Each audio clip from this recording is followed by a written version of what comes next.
Echi bụ ncheta ọmụmụ enyi nwaanyị dị ụwa mma. Echi bụ ncheta ọmụmụ Nkechi Eguchukwu nne dị mma.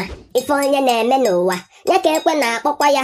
Alụsị a na-akụrụ gbamgbam bụ alụsị na-eme ọfụma. Echi bụ ncheta ọmụmụ enyi nwaanyị dị ụwa mma. Echi bụ ncheta ọmụmụ Nkechi Eguchukwu nne dị mma. Achala ugo nwaanyị ịbụkwa ọnwa na-etili ụwa niile. Ị ga-adịla anyị ka echi maka na echi adịghị agwụkwa na-agwụ. Echi bụ ncheta ọmụmụ enyi nwaanyị dị ụwa mma. Echi bụ ncheta ọmụmụ Nkechi Eguchukwu nne dị mma.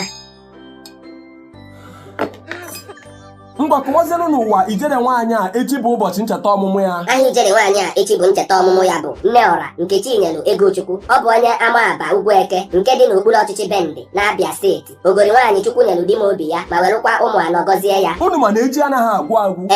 Echi a bụ ụbọchị ncheta ọmụmụ ijere nwaanyị a. Ọ bụkwanụ gịnị n'ụbọchị? Echi bụ ụbọchị 15 nke ọnwa Maachị a anyị nọ bụ ya bụ ụbọchị ncheta ọmụmụ ijere nwaanyị a. Ebee ka ijere nwaanyị a gwara anyị bịa nọnyere ya echi a bụ ụbọchị ncheta ọmụmụ ya? Na TikTok handle ya bụ Nkechi Eguchukwu ka anyị na ya ga-anọrị echi na-afụ n'ihu na ihu ma were TikTok gifts na-enyerịta onwe anyị n'ịhụnanya bido n'elekere 8 abalị echi wee rue mgbe ụlọ ga-akpọbazi anyị oku n'otu n'otu. N'ezie ọtụtụ ndị enyi ijere nwaanyị a so anyị ekpere ya ekpere ọma n'ụbọchị ncheta ọmụmụ ya.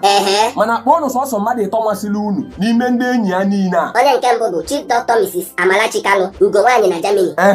Onye nke abụọ bụ Lọlọ Rosemary Ogbo Adaomera nke izizi n'Ugwueke apụ n'anwụ ndị Igbo na United Kingdom. Onye nke atọ bụ Golden Lady Enenebe eje ọrụ na Port Harcourt. Ozugbo ka anyị jezie gote coins na TikTok anyị ga-eji wee nyerịta onwe anyị gift echi bụ ncheta ọmụmụ ijela.